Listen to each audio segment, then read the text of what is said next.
field tested now this next generation version of the RF controlled glow sticks in a couple of places.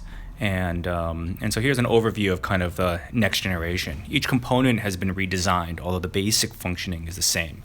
Basically, what we've got is an app, and the app here basically communicates with a relay box using Bluetooth Low Energy. So as soon as I launch the app, you can see here that it's scanning, and this is the relay box. The relay box has a switch. I'll turn on here. And basically, it has both a CC1101 modem, as well, radio modem, as well as a BLE chip in it. And when I turn on, let's say I turn on a number of these sticks, I can change colors using the app. I can control pretty much an unlimited number of these sticks because I'm in broadcast mode. And so as I change colors here, the system changes. I am using a different LED driver than I was before. I'm now using a TLC 59116 Texas Instruments driver. And this allows me to do a number of different things. First, the PWM is way better than it was before. PWM is something like in the kilohertz range, so you won't see any ghosting from moving the sticks.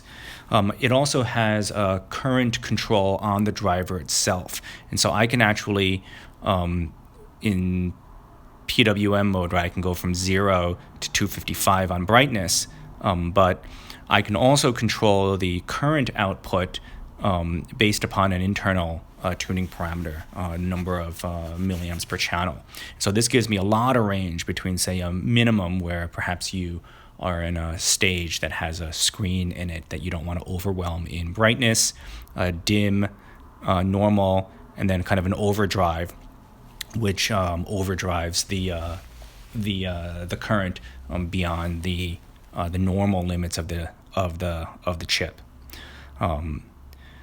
Because I have full range now compared to what I was doing before, I can actually have very fine-grained control even at the low end. So on the previous generation of sticks, there were some problems, say, getting white to work at the low end of brightness, where it basically turned red because the low current.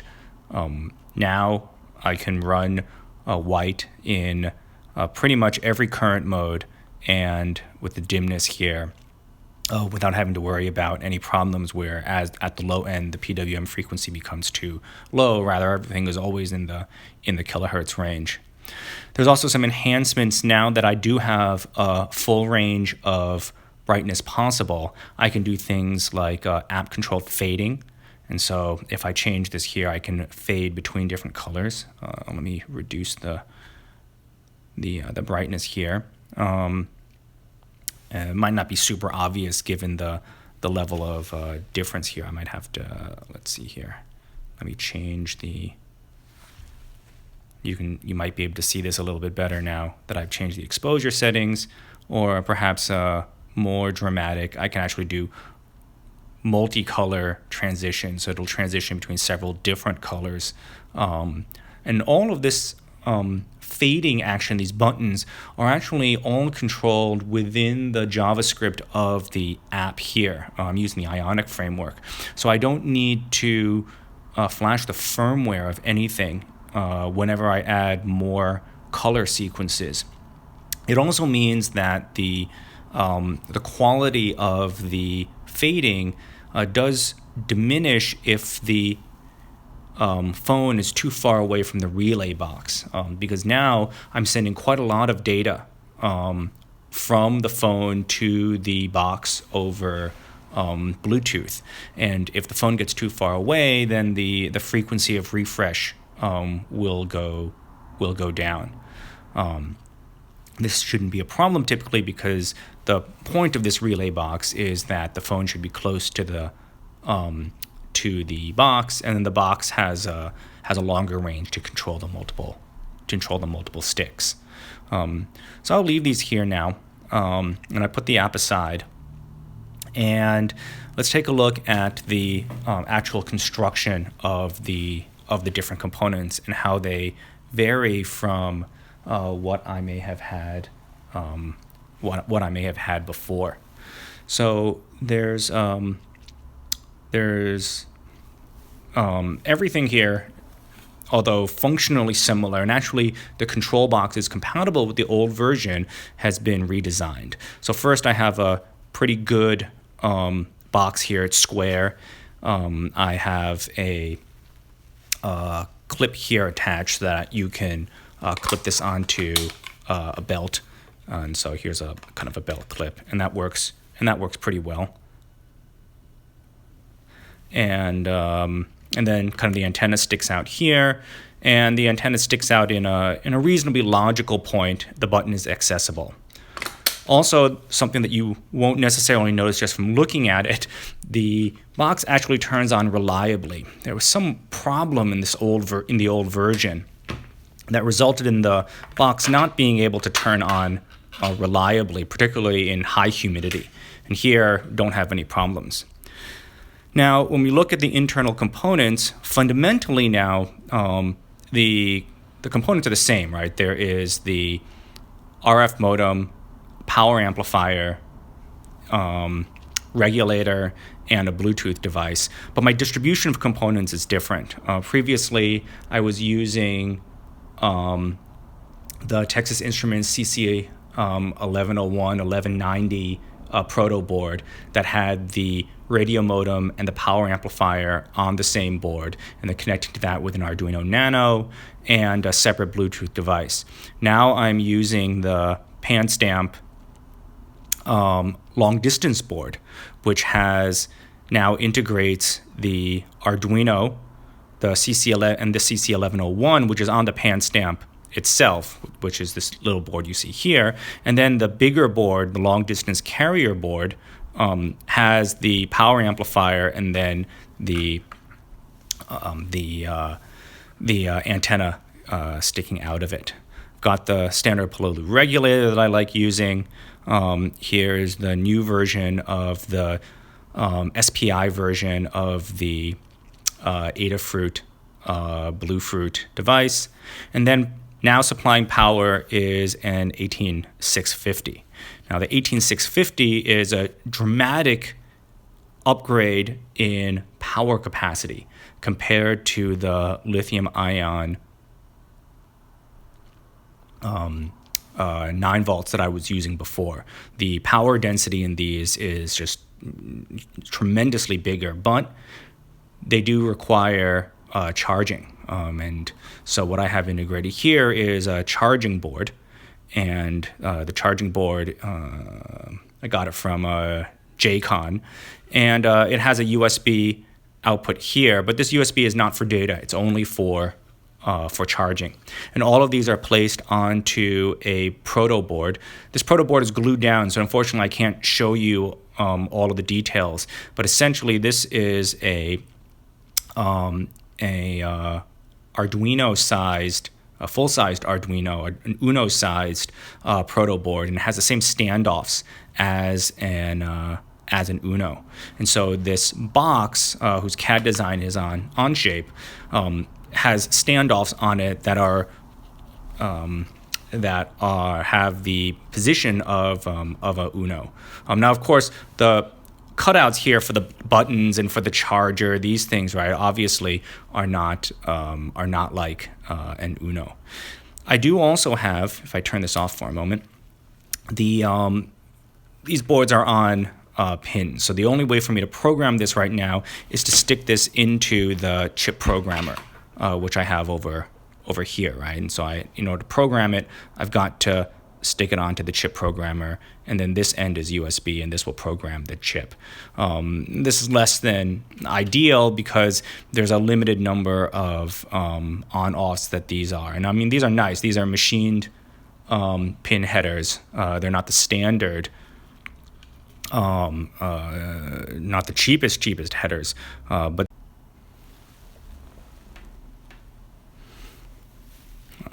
so let me put this back on, turn it back on again. The power density of the 18650 pretty much means that I've got ridiculous battery life here. There's probably more than 24 hours of continuous transmit time. I actually think that when I measured it, I think that I have about 100 hours of continuous runtime on this. The way that this is held on is pretty primitive. This is just stuff I can 3D print. This is in PLA. And so that's the transmitter board. The sticks themselves also designed differently than what I had before. So now, in order to kind of make it easier to assemble, here's a version that is printed in SLA resin.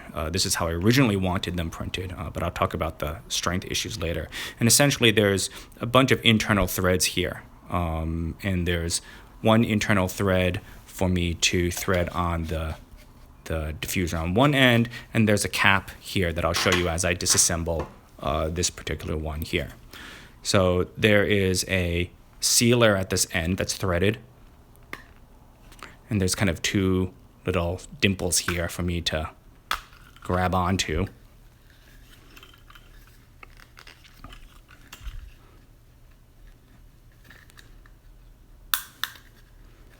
And you can see here that essentially I unthread it, and then this sealer comes out. Now, this sealer had a couple of design issues. The big one is this here is a very thin wall. And in order to be secure, it is secure because if I pull on it, it won't deform easily because this goes around this assembly, the power assembly here. And so that constrains and limits the deformation. The problem is it's very sensitive to it needs to be a strong part first, so I can't print it in SLA resin. And then the layer adhesion is critical between this thin wall and the bottom part. Now, the thin wall I can only print successfully using spiral vase mode. Otherwise, there are too many artifacts for the threads to come out properly. But that single layer of adhesion between the thin-walled portion and the bottom base is prone to breakage if the settings aren't correct. So here's an example of one that we used in the field, and after being shaken around, the wall kind of fell off. This is PLA. Eventually, I got it stronger, but eventually switched to using polycarbonate. And these polycarbonate ones, polycarbonate nylon actually, Polymakers PC Plus or PC Max, as well as Tallman's nylons. I did a set in Tallman Bridge also. Those are pretty strong. Tallman Bridge nylon was a little bit too soft. It's too easy to deform it. And so it was kind of easy to kind of pull this out because nylon can go all over the place. And the PC Max turned out to be or PC Plus is what I printed this out. It turned out to be the best solution. And so this goes on, holds the cap in the back, and on the front I've got the light. This is in a socket, so you can see that there's a socket, and this is just a kind of a Grove connector, same as what I used previously. And I actually salvaged the lens assemblies that I was using in the previous version. So this is largely the same, except the coupler is different. And I'll show you there. Now this is the power unit, and this contains the board and the 18650 battery.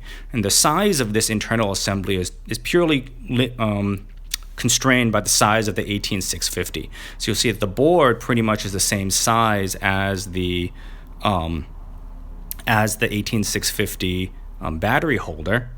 And I've got the plug on the end for the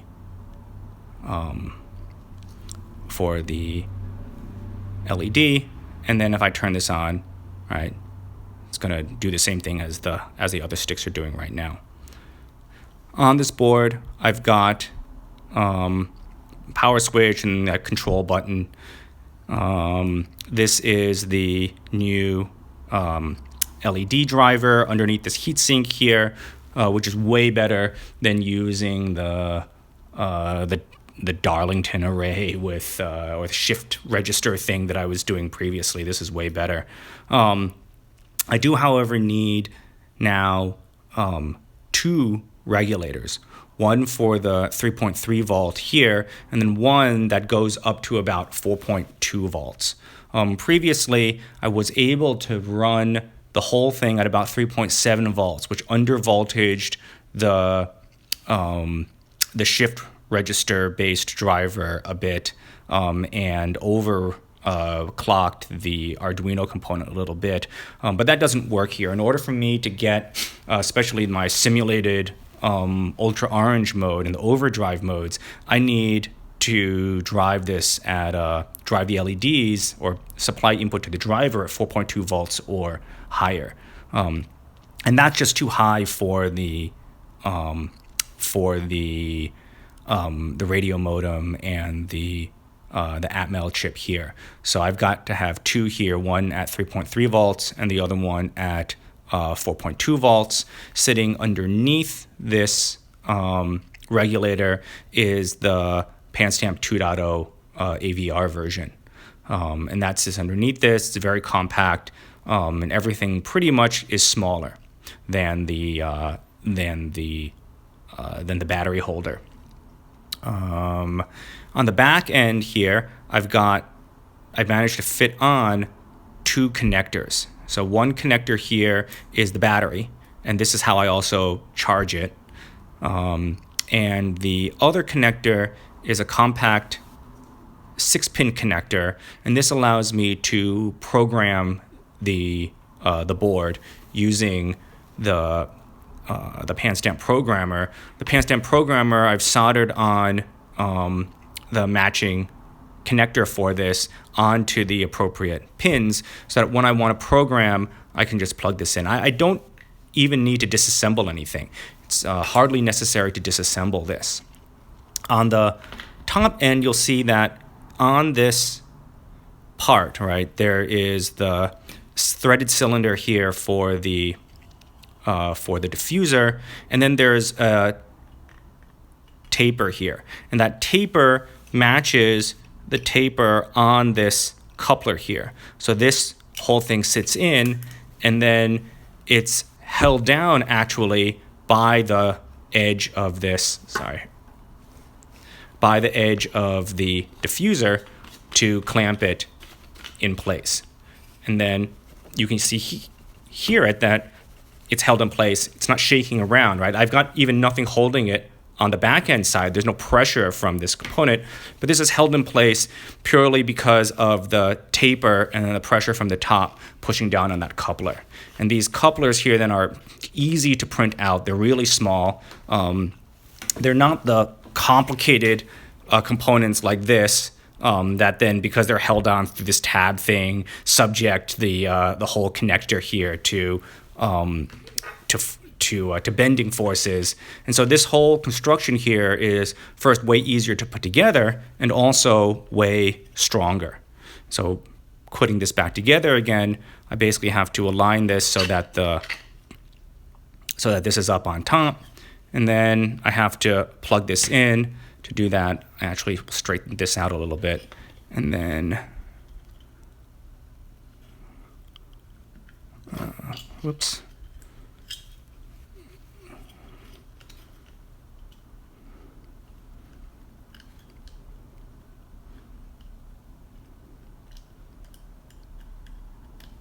There we go, and then I'll push it in, and then I can turn this a little bit, push it down, and then put it on the rest of the way using the diffuser. And on the back end, right, if I want to charge, I can pull out this plug here, and this is designed to fit onto this Adafruit 500 milliamp USB charger. And so this goes in here, and this end plugs into USB. So now I can use a 10-port USB charger. Got 10 of these, and I can charge 10 at once from a single outlet. 18650s have a lot of power, and so if fully drained, it takes about 14 hours for this 500 milliamp charger to charge up the battery. But that gives you 10 or more hours of runtime. I mean, not necessarily at full brightness. At UO mode, it isn't going to be at full brightness for that long, but at any moderate level of usage, you'll be able to see 10 hours. And there's a time-lapse video of the testing I did that shows that. If I want to reprogram it,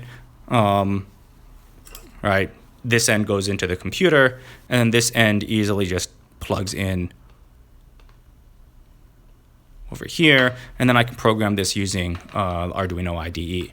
That makes it easy to reprogram the sticks. It doesn't require much special expertise to disassemble these like the previous set.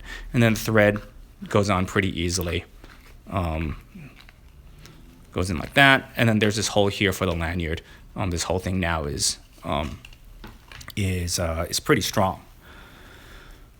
So how does this compare to the old version, and what is with the gray and the white sticks? So the old version, which I have here, had more parts, right? There's the left side and the top and the bottom. There's this, it ran on this 9-volt rechargeable 9-volt, which had limited lifespan, and then it has this coupler here. Now this coupler, because of this design, first, this thing is held on only by tension. So you see that I've got these magnets here to guide. And then the problem with this, these tabs, is that it's easy for me to just break this off. And there's a weak spot here because this part here is just super, super thin, right? Now,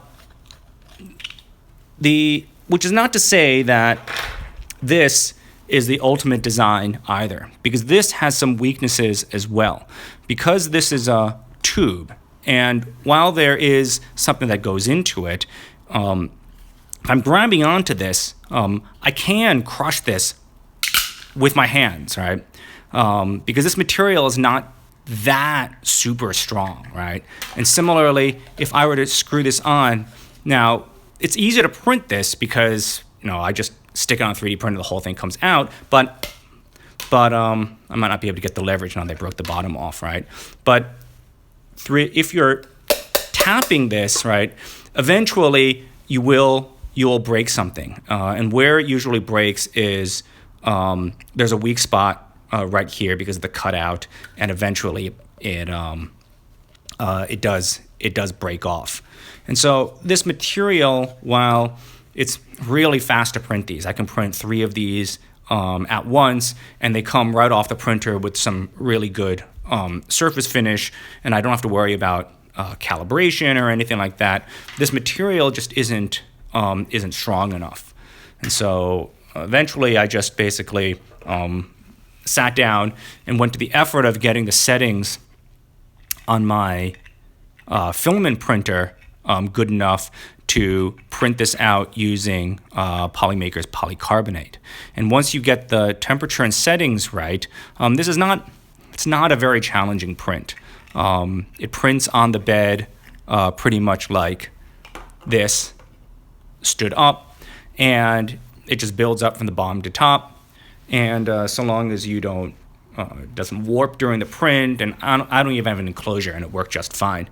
If you get the biggest thing is to get the temperature high enough so that you get decent surface finish. You'll see that I've even got a logo in the side that came out pretty well in detail on the resin print, but also came out reasonably well on the filament print in polycarbonate. And so you need to find I had to find the temperature on my setup that would give me the right good layer adhesion and also good surface quality. You can see here I broke one, and you can see here that the breakage pattern shows low anisotropic behavior. So anisotropic means that it has some kind of asymmetric, where it's weaker in one dimension than another. Typically when people say that, filament prints are anisotropically weak, that pretty much means that things tend to break along the layer lines. And you can see from this example, this is destructive testing throwing this this object against the tile floor, that the crack patterns here don't really follow the layer lines. Rather, the key thing is there's still a weak spot here, a kind of a tension focal point with this cutout, because this cutout is quite big. But this is extremely strong. I mean, when I threw this, it bounced all the way up to my ceiling and then came back down. So it actually takes quite a lot of force to break this. I don't think that I could break this by hand. If I were to try to bend this like this and apply more force, I'm betting the tube would break first. So these are quite durable now that I printed them out of polycarbonate. A few things to watch out for in the case of your printing. You really want the end of a layer to occur on the outside of the print, which might be different than what you normally do, or you may not have total control over it, because since this is a tube, right? This print actually has two outside faces, right? Because this is considered an exterior face also. But the threads are here. And so you want any artifacts, and you can see that there are a few artifacts. You can see here, there's a bit of an artifact. Here, there's a bit of an artifact. And there are little print artifacts here. I've minimized them by turning on coasting, and I think I need to coast even a little bit further. But these, if they stick out, they can impede the function of the threads. So you really want these things to be on the outside and not on the inside of the part. But other than that, this is not a very challenging print. There is a bridge here. And so I had to do a little sanding to clean up the bridge. But since the spacing of this is not very critical, it doesn't really matter that there's a little bit of a bridging artifact. Just cut it off, sand it, and it's totally fine. These threads are very strong. A couple of improvements that I do need is that if you look at this king blade tube, there's a protrusion here at the top. And this protrusion is designed to mate with a notch at the top of the thread, so that when you put this in, there'll be a depression that you'll eventually basically you snap into, and that'll keep the thread from shaking loose as you may knock it against other stuff. And I don't have that notch built in yet. This is a Lumica tube that we bought from that store. What is it? Den Run in Akihabara. And this is the official tube for Lumica sticks. Lumica sticks are actually, and Lumica diffusers are very similar, threaded in many ways. It is true that it's a tight fit to get it into the, get the lens array in, whereas there's more clearance here. And it's close. I can kind of thread it in, but the threads need to be a little bit deeper. My threads only stick out in here by about 1 millimeter. If I threaded them in and made these deeper made them maybe stick out by 2 millimeters, I could probably capture the thread on this Lumica diffuser as well. The Lumica diffuser isn't as good. If you were to take a look at it, you might not be able to easily see it in this level of brightness.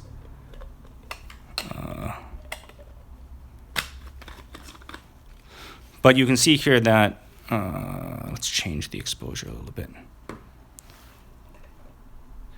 There's a fringe at the bottom here where the stick or the diffuser rather just doesn't have uniform thickness. And so there are a number of places, especially if you look at the end here, where there's dark and light spots. And so this isn't the greatest tube ever, but it's easy to buy these. It's pretty hard to buy super tubes without going through the complicated procedure. It's fairly easy to get these Lumica tubes. Now, Lumica tubes also have a retention feature. There's a notch at the bottom here that's designed to mate with a protrusion at the bottom of the threaded area, right? Kind of the reverse of what we have on the keen blade, where there's where the tube has a piece that sticks out to mate with a depression. Here at the bottom, we expect that there should be a spot at the bottom of the thread to stick out. Now, in theory, it should be possible to design something that allows for you to use both types of diffusers. Now, there are some Lumica diffusers I've run across that are slightly small on the bottom here and won't fit around the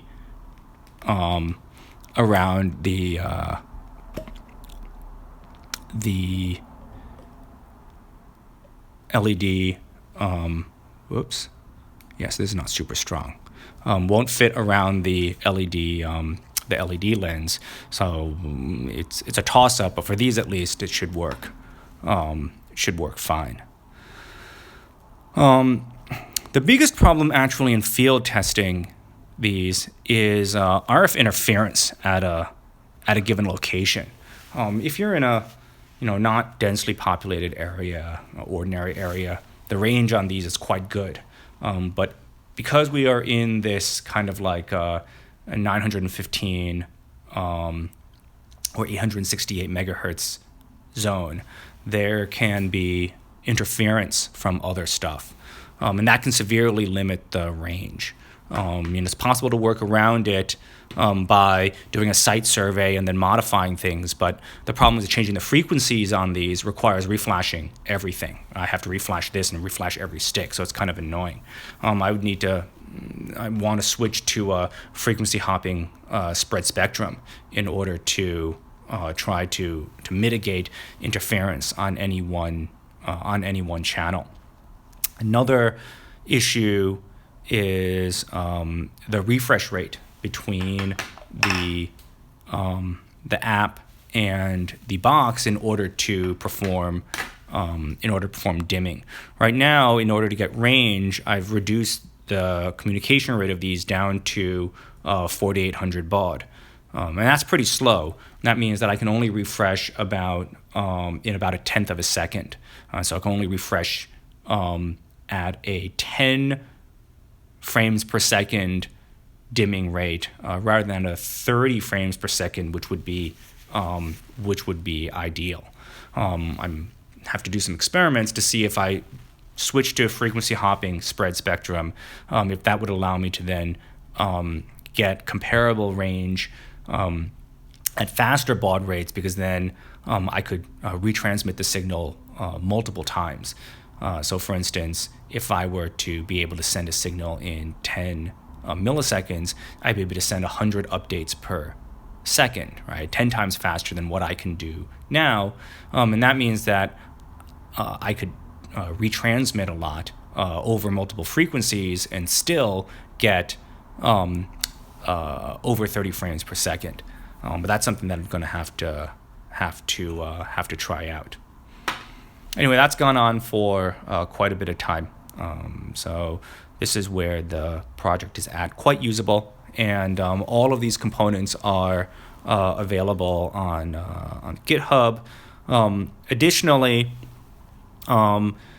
this piece here, nothing to notice is that everything here, most of these items, really everything on the board has been switched to a surface mount compared to through hole on my original design. And it's annoying to surface mount things yourself, like these resistors. And I did not surface mount attach these by hand. And so I used Seed Studio to fabricate these and designed everything but the subboards with parts in the open parts library, Seed Studio's OPL, so that I could use their Fusion PCB assembly. And so the only parts that I had to put on myself are, this TSOP 28, that's the LED driver I had to put on myself. I soldered on the regulator and the and the pan stamp myself. And then this 6-pin connector, the small 6-pin connector, they don't have an OPL. And I needed something that would be small enough to fit in this width. So this I had to source separately. I had to solder it on myself. But all of the tiny components, there's a bunch of them, right? Especially the passives, a bunch of resistors and capacitors here, and then at the bottom too, as well as these switches and this connector and the JST connector for power. All of these came pre-assembled. And so while it is still it takes time, it's still an annoyance to add on these the larger chips using, say, a hot air station. That's what I use. It's possible to hand assemble these still with the passives all pre-assembled for you when the board assembly arrives from the Fusion PCBA service. And then you got to glue it on, and then we've got the 18650. This is really the power driver. This thing is just, it's a tremendous amount of power. So, in theory, you could go, quite a long time without having to recharge these batteries.